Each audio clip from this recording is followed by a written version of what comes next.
ఒక అమ్మాయి నిన్ను నమ్మి ఆ ఫొటోస్ను వీడియోస్ను మీకు పంపించిందంటే నీ మీద ఎంత నమ్మకంగా ఉంటుంది.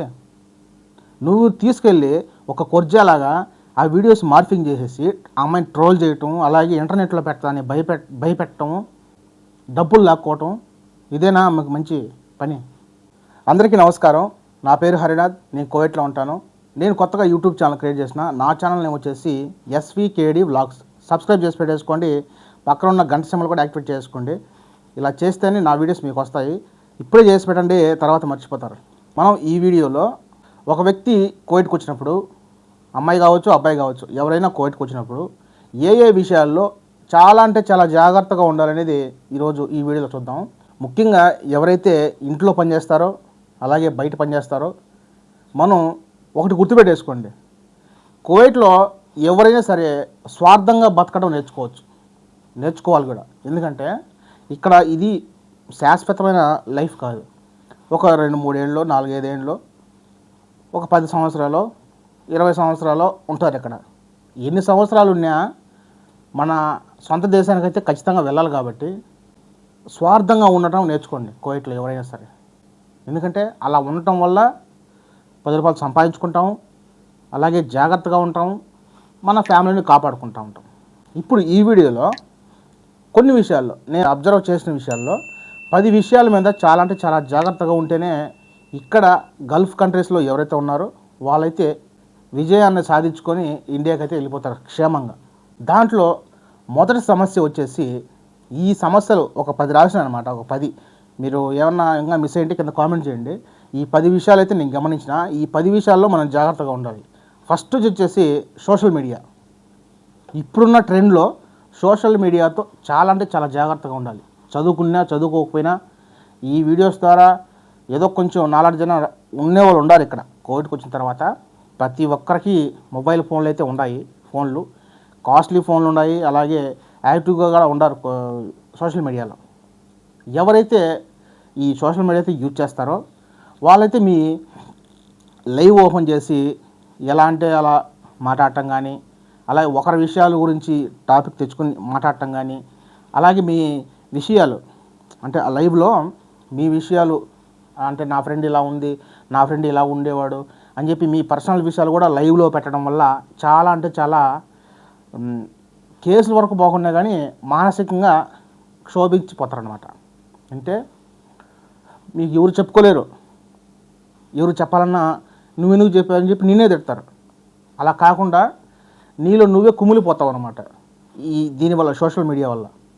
సో ఎవరైనా కానీ వీడియో లైవ్ కానీ పెట్టకుండా, వీడియోస్ కూడా చాలా జాగ్రత్తగా, అసభ్యకరంగా అంటే ఇష్టానుసారంగా ఒక వీడియో చేస్తే చాలా అంటే చాలా అందంగా ఉండాలి, అలాగే గుడ్గా ఉండాలి.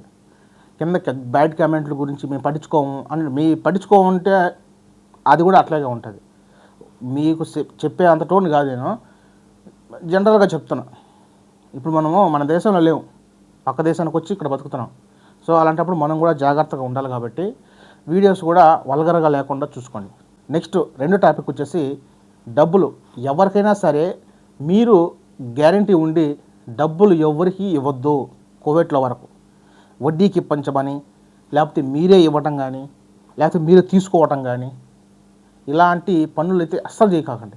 ఎందుకంటే ఒకరు నమ్మి, ఇప్పుడు మన పక్కింటోళ్ళు, మన ఇంట్లో ఉండే ఫ్యామిలీ మెంబర్సే మనల్ని మోసం చేస్తున్నారు, పక్కింటోళ్ళే మనల్ని మోసం చేస్తున్నారు. ఇక్కడ ఈ దేశానికి వచ్చి ఎక్కడో ఉన్నారు, మీకు జస్ట్ ఫ్రెండ్షిప్ చేయడం వల్ల మీకు పరిచయం అయ్యారు. అలాంటి వాళ్ళకు మీరు డబ్బులు నమ్మి ఇవ్వటం వల్ల వాళ్ళు ఏ క్షణాన ఎలా ఉంటారో తెలియదు, ఏం జరుగుతుందో తెలియదు. ఒకవేళ మీరు మధ్యలో ఉండి ఎలాంటి పేపర్ లేకుండా, ఎలాంటి జాగ్రత్త లేకుండా అతనికి ఇచ్చారంటే, అతను కానీ ఆమె కానీ ఎవరికైనా ఇచ్చాడంటే అతను వెళ్ళిపోవచ్చు, లేకపోతే పారిపోవచ్చు, మీ కాంటాక్ట్లో మీ నెంబర్ బ్లాక్ చేసుకోవచ్చు, ఏమైనా చేయొచ్చు. సో ఆ డబ్బు మొత్తం మీరే కట్టాల్సి వస్తుంది. డబ్బుల విషయాల్లో మటుకు చాలా అంటే చాలా జాగ్రత్తగా ఉండాలి. నెక్స్ట్ 3. ఈ మూడోది ఏంటంటే, ఇది కూడా చాలా అంటే చాలా జాగ్రత్తగా ఉండాలి.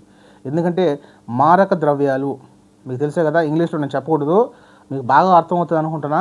మారక ద్రవ్యాలు ఏదంటే అది మీకు తెలిసే ఉంటుంది. సో వీటి ద్వారా ఇప్పుడున్న పరిస్థితుల్లో కువైట్లో కానీ మారక ద్రవ్యాలు పట్టుబడితే డైరెక్ట్గా ఎలాంటి ఎక్స్క్యూజ్ లేకుండా ఇండియాకి పంపించేస్తారు ఫింగర్ వేసి. నువ్వు వచ్చేది 10 రూపాయలు సంపాదించుకోవడానికి, నీ ఫ్యామిలీని బతికించుకోవడానికి, అలాగే మీ కుటుంబ పోషణను కాపాడడానికి ఇక్కడికి వస్తున్నావు. అలాంటప్పుడు ఇలాంటి చెత్త పనులు చేసి, ఇప్పుడు నీ చెత్త పనులు అంటే మళ్ళీ నీకు మూడో వీడియో వస్తుంది. ఇంతకుముందు ఇలా చిల్లర పనులు చేయకూడదని చెప్పి ఆల్రెడీ 3 వీడియోలు చేసి పెట్టున్నా. కాబట్టి డౌట్ ఉంటే మీరు కూడా చూడండి. ఓకేనా? ఈ మారక ద్రవ్యాలు తక్షణమే మానుకుంటే, ఇప్పుడు అలా పోయి తెచ్చిపో, తెచ్చిస్తే ఏదో 10 రూపాయలు మనకు డబ్బులు వస్తుంది అని చెప్పి ఆశతో మీరు చేయకునే కానీ ఒక్కొక్కసారి మీ కేసు మీ మీద పడవచ్చు. ఇలాంటి కేసుల పరంగా మీ జీవితం నాశనం చేసుకొని మీ ఫ్యామిలీకి నమ్మక ద్రోహం చేసేట్లయితే అవుతారు. ఖచ్చితంగా మారక ద్రవ్యం ఈరోజు నుంచి మానేసుకోండి, సప్లై చేయటం కానీ తీసుకోవటం కానీ. ఓకేనా? నెక్స్ట్ వచ్చేసి మీ రూమ్లో వాళ్ళకి కానీ, మీ పక్కింట్లో వాళ్ళకి కానీ, మీ ఎదురింటి ఇక్కడ ఇండియాలో కాదు, మీ విషయాలు గోప్యంగా ఉండాలి. మీ విషయాలు మీ సొంత మనుషులకు అయినా సరే చెప్పకాకండి. అలా చెప్పితే మీరు లోకో అయిపోతారు. అలాగే ఈ న్యూస్లు ఏరే వాళ్ళకి చెప్పి అలా స్ప్రెడ్ అయిపోతుంది అనమాట. ఇలా అంట అలా అంట అంటే నువ్వు చెప్పింది ఒకటే, ఇంకొంచెం మసాలా యాడ్ చేసి, ఇప్పుడు ఎగ్జాంపుల్ చూద్దాం. ఇప్పుడు ఆడ పడిపోయింది, ఒక అమ్మాయికి యాక్సిడెంట్ జరిగిందంట అంటాం. నాకు యాక్సిడెంట్ జరిగింది అని చెప్పి ఒక అమ్మాయి చెప్తే, ఆ అమ్మాయి పోయి కాళ్ళు చేతులు ఇరిగిపోయినాయి ఆ అమ్మాయికి అని ఇంకొక ఆమె చెప్తుంది. ఇంకొక ఆమె వచ్చేసి ఆమె పూర్తిగా చనిపోయింది అని అంటారు. ఇక్కడ జరిగింది ఒకటి, మూడో మనిషికి తెలిసింది ఇంకొకటి. సో మీ విషయాలు చాలా అంటే చాలా జాగ్రత్తగా మీలోనే పెట్టుకోండి, ఎవరు చెప్పద్దు. ఇక్కడ వరకు గల్ఫ్ కంట్రీస్లో ఉన్న వాళ్ళ మాత్రానికే. ఓకేనా? నెక్స్ట్ వచ్చేసి 5వది అనమాట. ఇది కొంచెం కేర్ఫుల్గా ఉండాలి. ఎందుకంటే సిమ్ కార్డులు మనం ఎప్పుడైతే మనం కోవిడ్కి వస్తామో మన పాస్పోర్ట్ కానీ, అంటే కొత్తగా వచ్చే వాళ్ళకైతే సివిలిటీ ఉండదు కాబట్టి ఖచ్చితంగా పాస్పోర్ట్ మీదే మనకు సిమ్ కార్డ్ అయితే తీసుకుంటాం.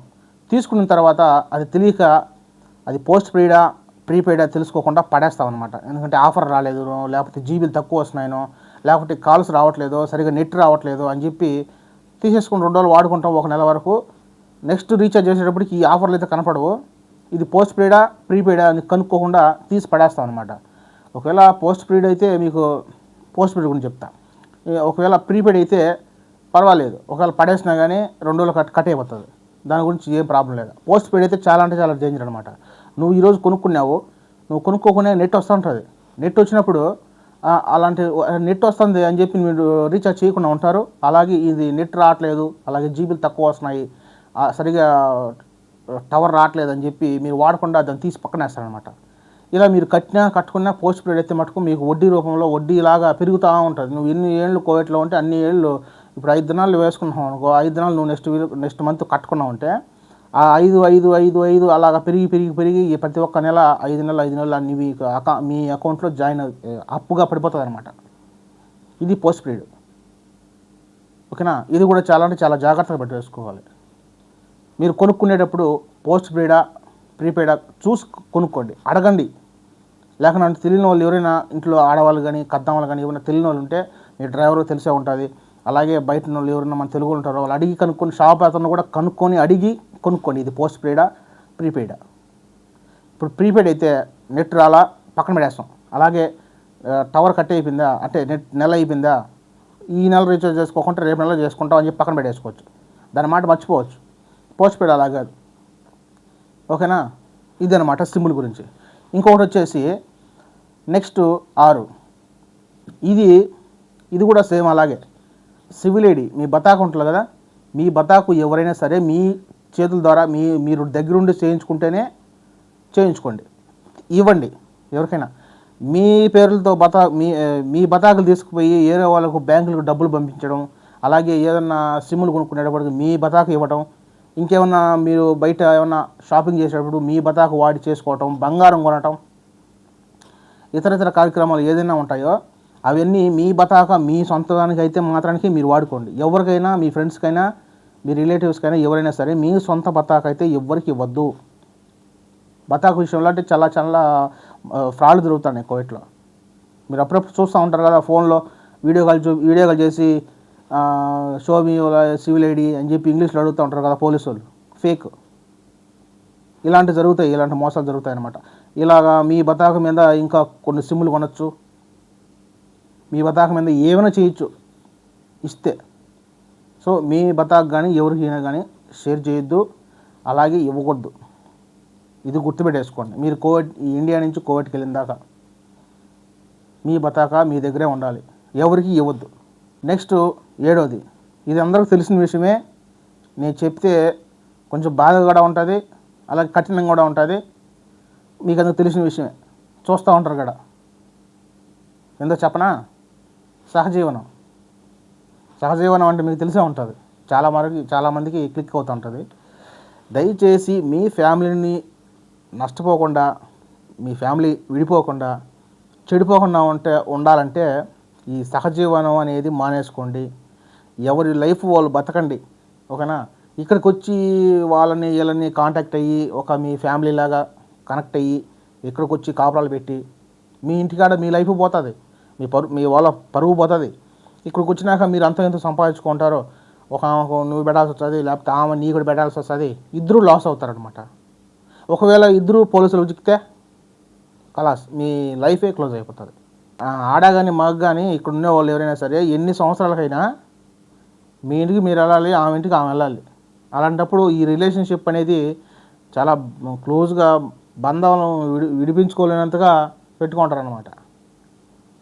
సో వాటి మీద కూడా నమ్మకం తగ్గించుకొని, ఏదో నేను చెప్తున్నానని చెప్పి నేను చెప్తున్నానని చెప్పి విడిపోవద్దు, కానీ కొంచెం జాగ్రత్తగా ఉండండి. అసలు మానేసుకోండి. నన్ను అడిగితే నేను చెప్తున్నా ఇదే. ఇలాంటి ఫేక్ ఫ్యామిలీస్ పెట్టేసుకొని మన ఫ్యామిలీ దూరం చేసుకొని, అలాగే పరువు పోగొట్టుకొని, పలానా అమ్మాయి ఇలా చేసిందంట, పలానోడు ఇలా చేసినాడంట అని చెప్పి ఇలా వద్దు.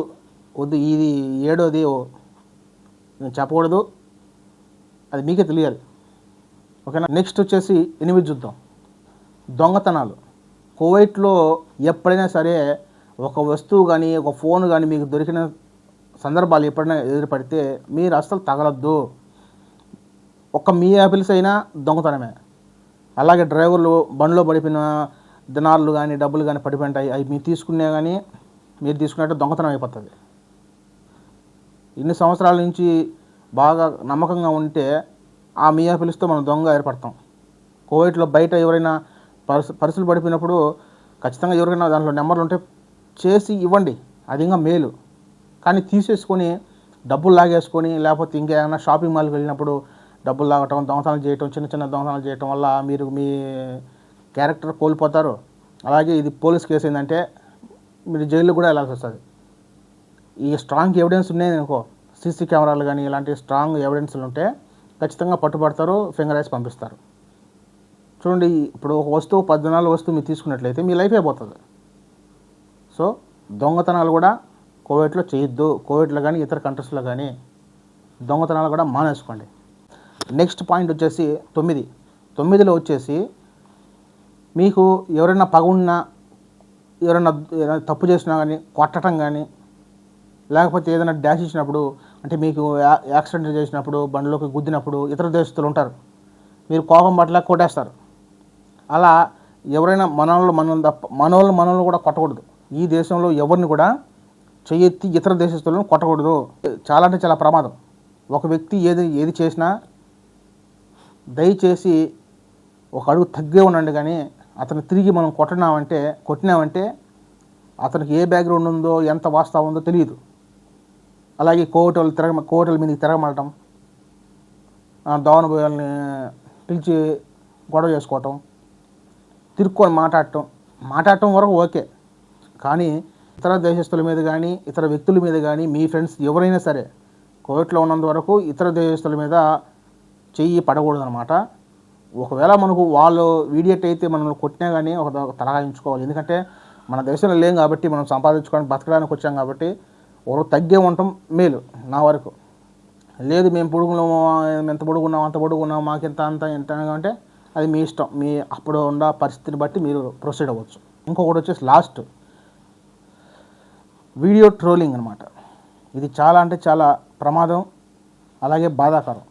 ఒక వీడియోని సోషల్ మీడియాలో ఒక అమ్మాయి అప్లోడ్ చేస్తే ఆ వీడియో తీసుకెళ్ళి మీ ఫ్రెండ్స్కి ఇవ్వటం, అలాగే ఫోటో మార్పింగ్ చేయడం, ఆ వీడియో కాస్త ఇండియాకి పంపించడం, వాళ్ళ మొగుడికి పంపించడం, వాళ్ళ ఫ్యామిలీ మెంబర్స్కి పంపించడం. బాడీ ఆమెదే, కానీ తలకాయ ఇంకొకటి ఉంటుంది. వచ్చేసి మొహం ఆమెదే, బాడీ ఇంకొక ఆమె ఉంటుంది. ఇలా అసభ్యకరంగా నగ్నంగా వీడియోలు తీసటం, ఈ వీడియోలు సేవ్ చేసి పెట్టుకోవటం, మళ్ళీ ఆ వీడియోలే సోషల్ మీడియాలో అప్లోడ్ చేసి నువ్వు మాకు డబ్బులు ఇస్తేనే డిలీట్ చేస్తాం, లేకుండా ఉంటే నా అక్కడికి చేయాలి, నాతో కలవాలి, లేకపోతే మీ వీడియోస్ నెట్లో పెడతాను, ఇంకొచ్చేసి మీ ఫ్యామిలీ మెంబర్కి పంపించేస్తాను అని చెప్పి అమ్మాయిలను ఏడిపించడం. ఇప్పుడు ఆ అమ్మాయి టిక్టాక్లో కానీ ఇన్స్టాగ్రామ్లో కానీ అమ్మాయి పరిచయం అయింది. ఆ పరిచయం అయిన తర్వాత ఏదో నమ్మకంగా నీకు చెప్తుంది. అలా చెప్పి విని ఊరుకో. నీకు సాయం చేయాలనుకుంటే చెయ్యి, లేదా గమ్మున ఉండొచ్చు. నా వల్ల కాదు అని చెప్పి గమ్మున ఉండొచ్చు. నీకు అన్నీ ఏదో నువ్వు చూసిన తర్వాత మనసులో పెట్టుకో, లేకపోతే దగ్గర పిలిపించి మందలించు. ఆ వీడియో కాస్త మీరు ఉన్న పర్సనల్ వీడియోస్ కూడా తీసుకెళ్ళి టిక్టాక్లో పెట్టడం వల్ల అది మగతనం అనిపిస్తుందో లేకపోతే వెరితనం అనిపిస్తుందో నాకైతే అర్థం కావట్లా. అలా ట్రోల్ చేయడం వల్ల మీ పాపం మీ ఫ్యామిలీ తగులుతుంది. అలా చేయటం వల్ల మీరు ఇప్పుడు సునకానందం పొందొచ్చు. ఓకేనా? ఇప్పుడు ఒక అమ్మాయి మిమ్మల్ని నమ్మి, ఆ అమ్మాయి పర్సనల్ వీడియోస్ కానీ ఫొటోస్ కానీ మీకు పంపించిందంటే ఎంత నమ్మకంగా మీకు పంపించుంటుంది. అవి తీసుకెళ్ళి ఫోటో మార్పింగ్ చేసి ఇంటర్నెట్లో పెడతాను, నాకు డబ్బులు ఇవ్వు, లేకపోతే మీ ఫ్యామిలీ మెంబర్స్ని తీసుకొని పంపిస్తాను మీ వీడియోస్ మీ ఫ్యామిలీ మెంబర్స్కు అని చెప్పి ఆ అమ్మాయిని చాలా అంటే చాలా మానసికంగా క్షోభ పెట్టడం మీ ఫ్యామిలీకి మీకు మంచిది కాదు. ఓకేనా? దయచేసి ఇలాంటి పనులు వెంటనే మానేసుకోండి. ఈ 10 విషయాలు మీకు గుర్తుపెట్టుకుంటే కోవిడ్లో మీరు అనుకున్నది సాధించుకొని ఇండియాకి వెళ్ళి మీ ఫ్యామిలీని సుఖంగా చూసుకోవచ్చు. మీరు కూడా సుఖంగా ఉంటారు. ఓకేనా? ఆ దేవుడు కూడా మీకు చల్లగా చూస్తాడు.